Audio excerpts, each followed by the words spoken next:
할렐루야. 연극이 끝난 후 배우의 심정을 여러분들은 아십니까? 몇 날 며칠 동안 준비하여서 연극 공연을 무대에 올린 후 다 끝마치고 배우는 만감이 교차할 것입니다.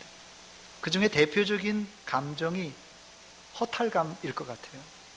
저는 설교하는 목사로서 배우의 심정을 조금이나마 이해합니다. 목사도 매주 기도하며 준비한 설교를 성도들에게 전하고 나면 한편으로는 또 시원하고 후련한 마음도 있습니다만은 다른 한편으로는 내 안에 있던 모든 지식과 열정을 다 방출하고는 좀 외람되지만 허탈한 느낌이 들 때가 있습니다. 목사님이 설교를 하시고 성령 충만해야지 왜 이런 말씀을 하시나 할 텐데, 이것은 제 개인의 문제가 아니라 기독교 상담학에서 엘리야 증후군이라 부르는 모든 목회자에게 나타날 수 있는 현상입니다. 엘리야 선지자가 850명의 바알과 아세라 선지자들과 갈멜산 꼭대기에서 맞대결을 펼쳤습니다. 불로 응답을 받고는 엘리야가 승리를 거두고 850명의 바알과 아세라 선지자들을 다 죽입니다. 대승리입니다. 그런데 그 다음날 이세벨이 엘리야를 죽이려고 했을 때 엘리야는 광야로 도망가 숨었고 심지어는 하나님께 죽기를 간구했습니다. 전날 불의 응답을 받았던 엘리야 선지자가 왜 이렇게 겁쟁이가 된 것입니까? 엘리야도 인간인 고로 그동안 아왕과 왕후 이세벨 그리고 바알과 아세라 선지자들과 싸우면서 육신과 영혼에 이제 탈진 현상이 온 것입니다. 우리는 지난주 부활주일로 지키면서 코로나19 때문에 우리가 모여서 예배 드리지 못하다가 함께 모여 기쁨의 예배를 드렸습니다. 특히 한 달 동안 중단된 예배를 드리며 우리 모두는 예배의 소중성을 새삼 깨닫게 되었습니다. 코로나19 때문에 이제 예배 못 드리다가 예배가 재개되었으니까 이제 우리가 긴장을 풀 때입니까? 아닙니다. 기독교는 예수님의 십자가의 죽으심과 부활이 정점을 이루지만은 사실상 더 중요한 것은 그 이후부터입니다. 그 이후부터예요. 예수님의 부활 이후 제자들에게 주신 사명이 무엇입니까? 예수님의 십자가의 죽음과 부활을 온 세상에 전하는 일입니다. 만약 제자들이 예수님이 죽으셨다가 살아나셨다고 매일같이 샴페인을 터뜨리면서 파티를 열고 잔치를 벌였다면 어떻게 되었을까요? 아마도 지금의 기독교는 존재하지 않았을 것입니다. 그러나 제자들은 부활 이후, 예수님이 부활 이후 열심히 기도하다가, 예수님의 부활 이후 제자들이 어떻게 했다고요? 열심히 기도하다가 오순절날 성령의 충만을 받고는 땅끝까지 이르러 부활의 증인이 되었던 것입니다. 다른 말로는 복음을 전하다가 요한 사도를 제외한 모든 제자가 순교자가 되었습니다. 그런데 오늘 본문을 읽어보면 예수님의 부활이 너무나 확실함에도 불구하고 예수님의 부활을 못 믿는 사람들이 태반이 있습니다. 본문 마태복음 28장에 보면 예수님의 부활을 목격하고도 반응은 네 가지로 나누어지는데, 여인들과 또 예수님의 무덤을 지키던 경비병들, 그리고 의심하는 사람들, 또 확신하는 제자, 이렇게 네 가지 부류로 예수님의 부활을 사건을 보고도 네 가지로 갈라졌어요. 첫 번째 여인들은 이 예수님의 부활을 체험하고 예수님 발 앞에 엎드려서 경배를 드렸습니다. 마태복음 28장 8절과 9절입니다. 그 여자들이, 이 마태복음 28장 1절에 보면 그 여자들은 막달라 마리아와 다른 마리아라 이렇게 기록하고 있습니다. 그 여자들이 무서움과 큰 기쁨으로 빨리 무덤을 떠나 제자들에게 알리려고 다름질할새 어떤 일이 벌어졌습니까? 예수님이 그들에게 나타났어요.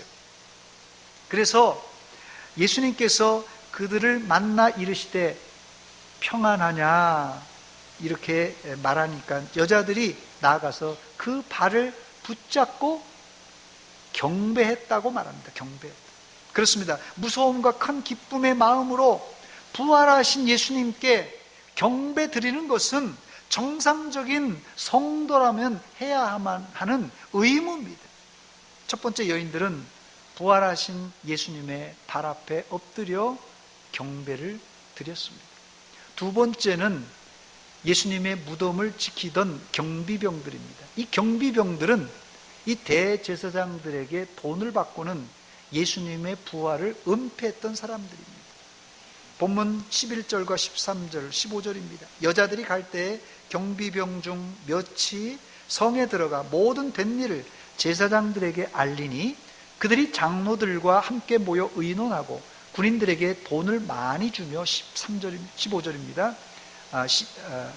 13절입니다. 이르되 너희는 말하기를 그의 제자들이 밤에 와서 우리가 잘 때에 그를 도둑질하여 갔다 하라. 15절입니다. 군인들이 돈을 받고 가르친 대로 하였으니 이 말이 오늘날까지 유대인 가운데 두루 퍼지니라 그랬어요. 경비병들은 대제사장들에게 돈을 받고는 거짓으로 제자들이 밤에 예수님의 시체를 도둑질해 갔다 이렇게 증언해서 당시 예루살렘에 살던 많은 사람들이 그 가짜 뉴스, 헛소문을 듣고는 그런가 보다 이렇게 생각했습니다. 두 번째 부류, 이 경비병들은 부활의 증거를 제일 먼저 보고도 돈을 받고는 예수님의 부활을 은폐했던 사람들입니다.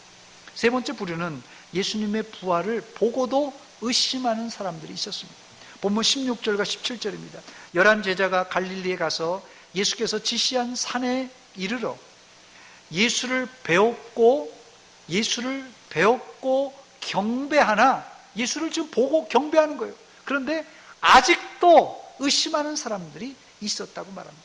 정말 미치고 환장할 노릇입니다.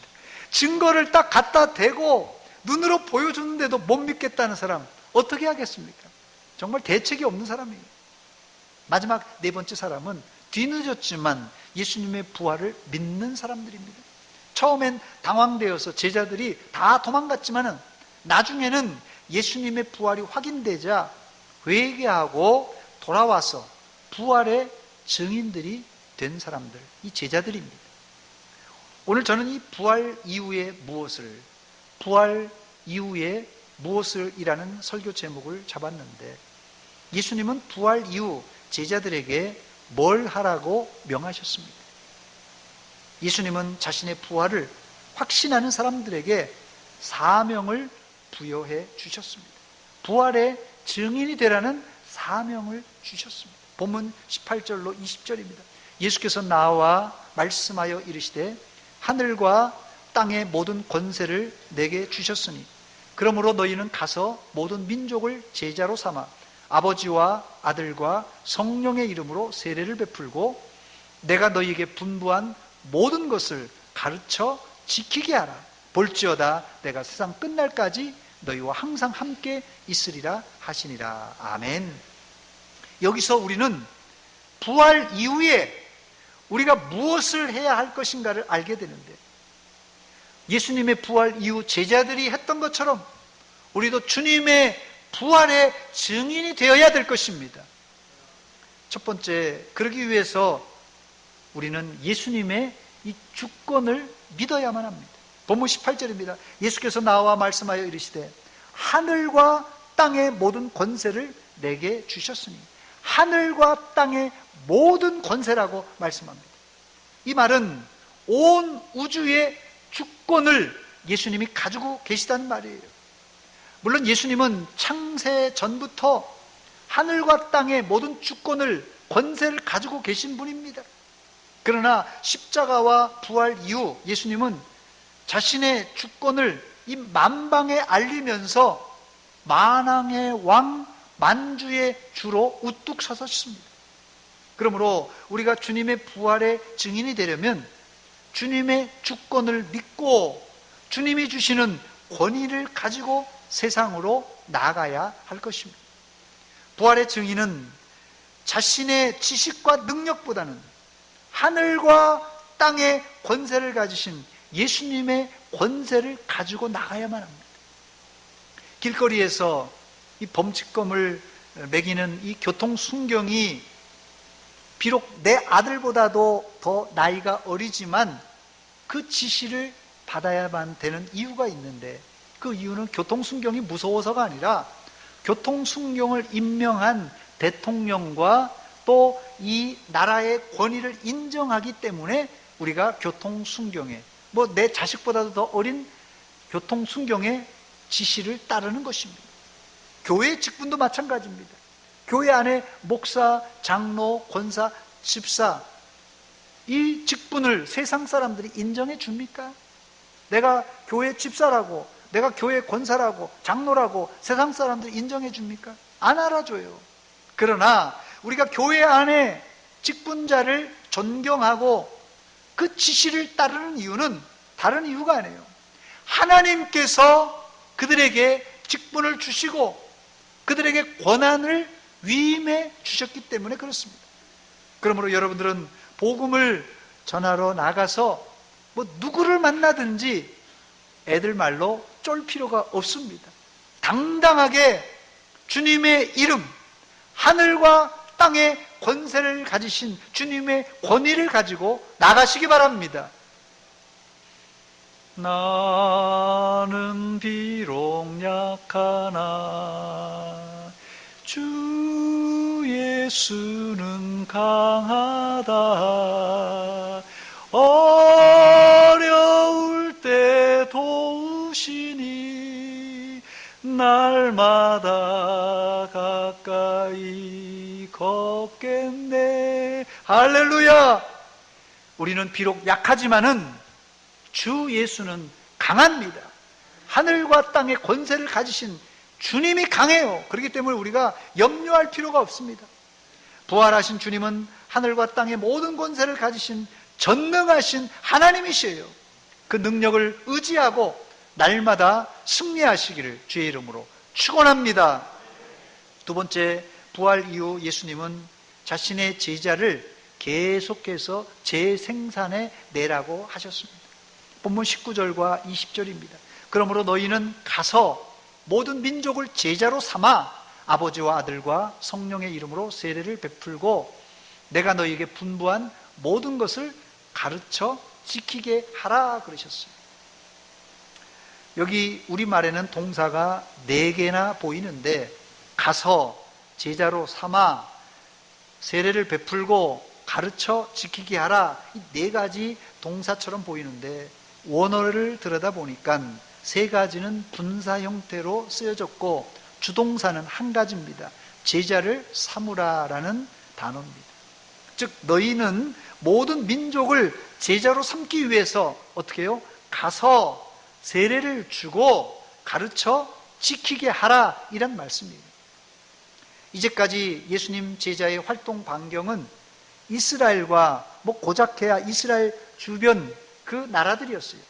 그러나 예수님은 부활 이후에 제자들에게 이 부활의 복음을 들고 나갈 영역을 땅끝까지 전 세계 모든 민족이라고 활짝 열어주셨습니다.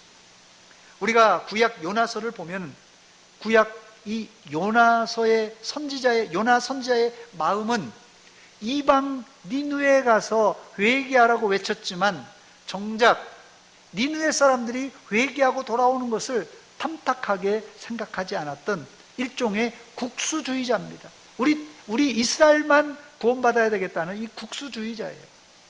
그러나 기독교인들의 사역의 범위는 우리나라만 잘 살고 우리나라만 잘 될 것이 아니라 전 세계에 복음을 전해야만 합니다. 첫 번째, 그러기 위해서 제일 먼저 너희는 가서 모든 민족을 제자로 삼으라고 하셨어요.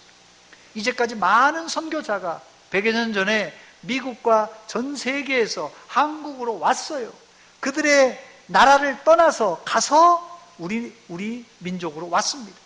우리나라에서 그래서 많은 선교의 열매를 맺었습니다.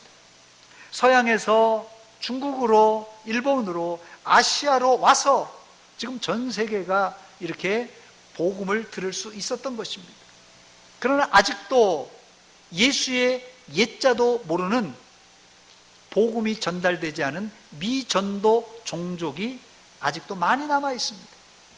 이들에게 누가 가야만 합니까? 뭐 내가 아니더라도 누가 가겠지라고 생각한다면 주님의 명령, 가서 모든 민족을 제자로 삼으라는 말씀은 뭐 100년이 지나도 1000년이 지나도 완수할 수 없을 것입니다. 지금도 주님은 누가 우리를 위하여 갈고, 누가 우리를 위하여 갈고, 이렇게 갈자를 찾고 계십니다. 여러분들, 부활의 증인을 찾을 때 내가 여기 있나이다, 나를 보내달라고 여러분 자원하시기 바랍니다. 우리가 땅끝까지 못 갈지라도 이웃에게 복음을 증거하는 증인들이 다 되시기를 주의 이름으로 축원합니다. 두 번째, 예수님의 부활 이후 우리는 모든 민족을 제자로 삼기 위해 갈 뿐 아니라 가서 그들에게 하나님의 말씀을 가르치고 받아들이는 자에게는 세례를 베풀므로 예수님의 제자를 계속해서 재생산해 내야만 합니다. 본문 19절과 20절 다시 읽습니다. 그러므로 너희는 가서 모든 민족을 제자로 삼아 아버지와 아들과 성령의 이름으로 세례를 베풀고 내가 너희에게 분부한 모든 것을 가르쳐 지키게 하라 그러셨어요. 그런데 이게 쉽지 않습니다. 제자를 만드는 일이 쉽지가 않아요. 3년 6개월 동안 제자 훈련을 받았던 예수님의 12 제자 중에 한 제자는 예수님 스승을 팔아먹었어요. 11명의 제자는 예수님이 붙들리자마자 다 뿔뿔이 도망가고 말았습니다. 예수님과 3년 6개월 동안 동고동락하면서 제자 훈련을 받은 제자들도 예수님이 붙잡히자 도망갔는데 우리 같은 사람들이 가서 복음을 전해서 다른 사람을 예수의 제자로 만든다는 것은 어쩜 불가능한 일인지 모릅니다. 여러분들이 생각할 때 여러분은 목숨이 위태한 순간에도 생명을 내걸고 예수의 복음을 전할 수 있습니까? 예, 아멘을 좀 하셔야 되는데 이 대목에서는 이게 아멘이 안 나오네요. 다시 묻습니다. 여러분들은 목숨이 위태한 순간에도 생명을 내놓고라도 예수의 복음을 전할 수 있습니까? 아멘입니다. 여러분들은 예수 믿는 것 때문에 여러분의 재산과 생명의 위협이 온다고 할지라도 계속해서 예수를 믿겠습니까? 아멘입니까? 현재 우리나라 같이 핍박이 없는 나라에서도 복음을 전해서 세례를 주어서 예수님의 제자로 만드는 일은 너무너무 힘들어요. 그런데 핍박이 있는 나라에서 복음을 전해 예수 믿게 하고 세례를 주는 일은 이 목숨을 내놓고 해야만 하는 일입니다. 지금도 이 아랍이나 이슬람권에서 예수를 믿는다는 행위는 간단한 문제가 아닙니다. 집에서 쫓겨나는 것은 물론이거니와 직장에서 또 주류 사회에서 쫓겨나야만 합니다. 말 그대로 예수를 제대로 믿으려면 가정과 사회에서 쫓겨나서 사람 구실을 못하게 되어 있습니다. 이슬람권에서는. 그러므로 지금 이슬람권에 가서 복음을 전해서 한 사람을 예수 믿게 하고 세례를 주고 예수의 제자로 만드는 일은 우리 대한민국에서 100명에게 복음을 전해서 100명이 예수 믿고 세례 받는 것보다도 훨씬 더 어려운 상황입니다. 어쩜 이런 핍박이 있는 곳에서 예수 믿는 사람들은 초대교회 때 목숨을 걸고 믿었던 순교자의 정신, 순교자의 자세를 가지고 예수 믿는 것입니다. 오늘 우리는 예수님의 지상 대명령, 이 그레이트 커미션이라고 하는데요. 예수님의 지상 대명령을 살펴보면서 우리 신앙을 돌아보며 반성하면서 부활절 이후에 복음을 전하는 일에 다시 한번 매진하기를 원합니다. 지금 세상은 코로나19 때문에 지쳐 있고 또 특별히 자영업자들, 장사하시는 분들은 이거 문을 열어야 되는가 닫아야 되는가 고민에 빠져 있습니다. 이들을 위로할 수 있는 방법은 지금 정부에서 뭐 재난지원금으로 뭐 100만 원을 준다는 둥, 뭐 150만 원을 준다는 둥, 뭐 정부에게 주는 둥, 뭐 어쩌게 뭐 얘기가 많습니다. 정부에서 뭐 100만 원을 주면 뭐 도움이 되겠죠. 그러나 이런 도움은 일시적인 도움이고, 본질적인 도움은 이들을 하나님께로 인도함으로 영적인 도움, 실질적이고 본질적인 도움을 줘야만 되는 것입니다. 이들에게 복음을 전해 예수의 제자로 삼는 일은 지금 장사도 안 되는데 그들을 귀찮게 하고 괴롭히는 일이 아니라 이들을 실제적으로 살리는 일입니다. 그러기 위해서는 먼저 내가 예수의 제자인가를 점검해 봐야 할 것입니다. 내가 예수의 확실한 제자일 때 다른 사람을 예수의 제자로 만들 수가 있어요. 이제까지 우리가 왜 전도를 잘 못했고, 이제까지 우리가 왜 다른 사람을 예수의 제자로 만들질 못했습니까? 그 이유는 내가 예수의 참 제자로 살지 못했기 때문에 그렇습니다. 저를 한번 따라서 하시기 바랍니다. 예수의 참 제자가 됩시다. 예수의 참 제자가 되어야 우리가 예수의 참 제자를 낳을 수가 있어요. 세 번째, 부활 이후에 우리가 붙잡아야 될 말씀은 세상 끝날까지 너희와 항상 함께 있으리라는 예수님의 약속을 붙잡아야 됩니다.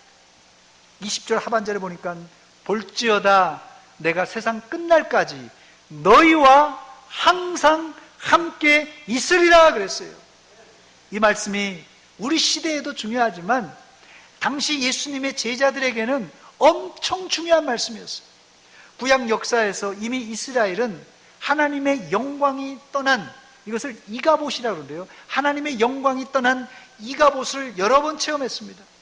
이스라엘은 엘리 제사장 때 하나님이 떠나가 버리는 이 이가봇을 경험했고, 그 뒤에 북이스라엘은 주전 722년에 이 아수르에 멸망당하면서 하나님의 영광이 떠난 이가봇을 체험했습니다. 또 남쪽 유다도 주전 586년에 바벨론에 멸망당하면서 이가봇, 하나님의 떠나심을 체험했고, 그 이후에도 이스라엘은 헬라 제국과 로마 제국에 각각 무너지면서 하나님의 영광이 떠난 이가봇을 체험했습니다. 이스라엘은 여러 제국에게 멸망당하면서 우리가 망했구나 라고 생각하지 않고 어떻게 생각하는지 아세요? 하나님이 우리를 떠나셨다, 하나님이 우리를 떠나셨다고 생각했습니다. 그래서 이스라엘 백성들 마음속에는 하나님이 떠나시면 우리는 망한다, 하나님이 떠나시면 우리는 망한다, 이런 강박관념이 있었습니다.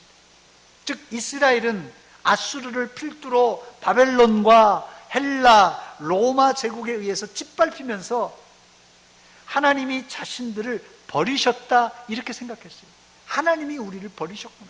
다른 말로는 하나님이 이스라엘에서 떠났다 이렇게 생각했어요. 제자들도 예수님이 자신들과 함께 계실 때는 배가 고플 때는 오병이어의 기적을 베풀고, 풍랑이 이는 바다에서는 한번 말씀하시니까 바다가 잔잔해지고, 힘든 일이 있을 때마다 예수님께서 기적을 베풀어 주시고 능력을 행하심으로 이 제자들의 방패막이 되었어요. 얼마나 좋은지 모릅니다. 예수님이 함께 하시니까 제자들이 얼마나 좋은지 몰라요. 그런데 이제 예수님께서 죽었다가 살아나신 이후에 이제 40일 만에 이 부활하신다고 하니까, 예수님께서 제자들을 떠난다고 하니까 이 제자들이 상당히 불안했습니다. 예수님이 계실 때는 좋았는데 예수님이 떠나시면 어떻게 하나. 그래서 예수님이 오늘 본문에 제자들에게 뭐라고 위로하십니까? 볼지어다 내가 세상 끝날까지, 언제까지요? 세상 끝날까지 너희와 언제까지요? 항상 함께 있으리라 그랬어요. 이게 얼마나 축복의 말씀인지 모릅니다. 주님이 약속한 어떤 약속보다도 든든한 약속이 세상 끝날까지 너희와 항상 함께 하시겠다는 약속입니다. 예수님이 제자들에게 한 약속은 말세를 사는 우리들에게도 그대로 적용되는 말씀입니다. 하나님이 여러분이 사는 날 동안, 아니 영원토록 함께 하실 줄 믿습니다. 그렇다면 반문하는 사람들이 있을 것이에요. 세상이 지금 코로나19로 전 세계 인구 중에 제가 아침에 확인해 보니까 어제 오전 9시 기준으로 전 세계에 코로나로 사망한 사람이 15만 2천 명이라고 합니다. 전 세계 코로나 때문에 죽은 사람이 15만 2천 몇 명이에요. 더 많아요. 우리나라 200 몇 명 죽은 건 뭐 세 발의 피입니다. 지금 15만 명이 죽어나왔어요. 15만 명이면 작은 소도시가 하나 그냥 완전히 몰살당한 겁니다. 그리고 감염자만 200만 명이 넘었어요. 우리 뭐 대전시가 뭐 150만도 안 된다는데 대전시보다 더 많은 사람들이 지금 감염된 거예요. 그리고 격리자들 따지고 하면 이건 뭐 숫자로 헤아릴 수가 없습니다. 세상이 지금 코로나19로 전 세계 15만 명 이상이 죽어가는데 도대체 하나님은 뭐 하시고 어디에 계십니까? 하는 의문을 가질 것입니다. 여러분, 우리가 코로나19로 인해 괴로워할 때 도대체 하나님은 어디 계시고 어디서 뭐 하시고 계십니까? 하나님은 지금 이런 상황에서도 여전히 우리와 함께 계십니다. 할렐루야! 제자들이 심한 고문과 박해를 받는 현장에 예수님은 함께 하셨고 함께 고통을 당하셨습니다. 그러므로 여러분들은 우리의 고난 정중하게 함께 계시는 주님을 바라보며 이 고난을 제발 없애달라고 기도하지 마시고 그 고난을 뛰어넘을 수 있는 힘을 달라고 기도하시기 바랍니다. 그래서 이 고난을 넉넉히 이기시기를 주의 이름으로 축원합니다. 저는 이것이 믿음의 실력이라고 생각합니다. 믿음의 실력. 저를 한번 따라서 하시기 바랍니다. 믿음의 실력을 기릅시다. 우리는 이 종료주일, 고난주간, 또 지난주 부활주일을 보내면서 예수님의 고난에 대하여 말씀을 계속 들었습니다. 예수님은 힘들다고 비굴하게 멸시천대 십자가를 벗어버리고 도망가지 않으셨고 몸소 십자가를 지시고 이 골고다 언덕까지 올라가셨습니다. 다시 말해 예수님은 고통의 가장 깊숙한 정중앙에서 스스로 십자가를 지시고 우리의 죄를 대속해 주신 우리의 구원자이십니다. 그렇습니다. 예수님은 코로나19가 무서워서 멀리 계신 분이 아니라 코로나19 바이러스가 창궐하는 현장에 우리와 함께 아파하시고 고통당하시는 하나님이십니다. 이 자리에 코로나19 외에도 여러 가지 개인적인 가정적인 일로 고통당하는 분이 있습니까? 육신적인 질환으로 고통당하는 분이 있습니까? 그런 분들은 예수님의 약속의 말씀 볼지어다 내가 세상 끝날까지 너희와 항상 함께 있으리라, 이 말씀을 꼭 붙드시기 바랍니다. 이제 말씀을 맺습니다. 예수님이 십자가를 지시고 돌아가신 이후 사흘 만에 사망 권세를 이기시고 부활하셨으니 이제 다 된 것입니까? 일반적으로 이런 승리를 기선을 제압하는 1차 승리라고 말합니다. 마치 메가더 장군이 인천 상륙작전을 감행하여서 6.25 전쟁의 기선을 잡은 것처럼 말입니다. 그러나 인천 상륙작전 후에도 공산당들은 산발적인 저항이 아주 강했습니다. 그뿐 아니라 휴전이 된 이후에도 지리산 일대는 공비들이 소위 말하는 빨치산들이 밤마다 민가에 내려와서 많은 양민들을 학살했습니다. 그러므로 최종 승리는 인천 상륙작전을 성공시키고 남한에 있는 북한군을 다 몰아내고 그리고 남한에서 활동하고 있는 남아있는 공비들까지도 다 진멸했을 때 전쟁이 끝났고 승리했다고 볼 수가 있습니다. 그러나 우리에게는 아직 통일이라는 과제가 남아있습니다. 아마 우리 민족에게는 통일되는 날이 최종 승리라고 생각합니다. 마찬가지로 예수님이 사망 권세를 이기시고 무덤에서 부활하신 사건이 이 마귀 사탄의 기선을 제압한 사건이라면 우리가 부활의 증인의 역할을 다해서 모든 민족에게 복음을 전하여 모든 민족이 복음을 받아들이는 날, 바로 그날 주님이 완전한 승리를 이루신 날이고, 또 바로 그날 예수님은 영광의 몸으로 재림하실 줄 믿습니다. 예수님이 부활하셨지만 부활절 이후 우리의 긴장을 풀지 말고 최후 승리를 위해서 부활의 증인이 되어야 할 것입니다. 그러나 부활의 증인은 아무나 하는 것이 아닙니다. 부활의 증인은 누가 한다고요? 제자들이 벌벌 떨고 있었지만 오순절 날까지 계속 간절하게 매달려 기도했을 때 오순절 날 성령의 불을 받고 길거리로 나가 부활의 증인이 될 수 있었던 것입니다. 여러분, 부활의 증인, 내가 부활의 사건을 안다고 해서 되는 게 아니에요. 부활의 증인은 간절히 기도하고 성령의 불을 받아야 할 수 있습니다. 여러분, 그렇기 때문에 부활절이 끝났으니까 이제 부활절 끝났네가 아니라 이제 기도해야 돼요. 이제 불 받아야 됩니다. 그리고 복음의 증인이 될 차례입니다. 지금 우리 주변에는 코로나19로 육신도 마음도 지쳐있는 사람들이 진짜 지천에 깔려 있습니다. 이분들에게 주님께서 여러분들과 함께 하시니 두려워하지 마십시오 하는 이 희망의 복음, 생명의 복음을 전함으로 우리가 주님의 재림을 준비하는 믿음의 성도들이 되시기를 주의 이름으로 축원합니다. 축원합니다. 저를 한번 따라서 축원합니다. 부활의 증인이 됩시다. 같이 기도하겠습니다. 이 시간 기도할 때 하나님, 예수님의 부활로 끝난 것이 아니라 우리에게 사명을 주셨습니다. 땅끝까지 이르러 부활의 증인이 되게 하여 주시옵소서. 우리가 땅끝까지 나가지 못할지라도 내가 품은 태신자, 우리 이웃 코로나19로 지쳐 있습니다. 그들에게 위로의 복음, 희망의 복음, 이 부활의 복음을 증거함으로 그들이 회복되게 하여 주시옵소서. 우리나라를 치료하시고 전 세계를 치료하여 주시옵소서. 한 목소리로 같이 기도하겠습니다. 하나님, 우리 아버지 은혜와 사랑 감사드립니다. 이 시간 저희들 하나님 말씀 붙들고 기도합니다. 부활절 이후 우리에게 사명을 주셨는데 이 부활의 사건을 알지 못하는 사람들에게 부활의 증인들이 다 되게 하여 주시옵소서. 하나님 아버지, 하나님, 코로나19로 지쳐있는 심령들 지천에 깔려 있습니다.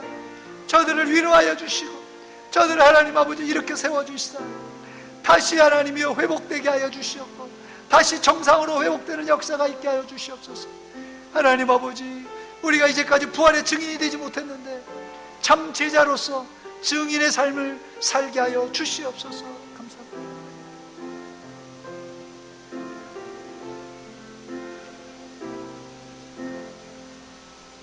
하나님 우리 아버지, 은혜와 사랑 감사드립니다. 이 아침에 하나님의 말씀을 듣게 하신 것 감사합니다. 코로나19로 지쳐있는 우리 심령에 담비와 같은 말씀입니다. 세상 끝날까지 주님께서 우리와 항상 함께 하겠다는 그 말씀, 우리 마음에 붙잡고 든든하게 단단하게 이 세상에 나아가서 부활의 복음을 증거하는 증인의 삶을 살게 하여 주시옵소서. 예수님의 이름으로 기도하옵나이다. 아멘.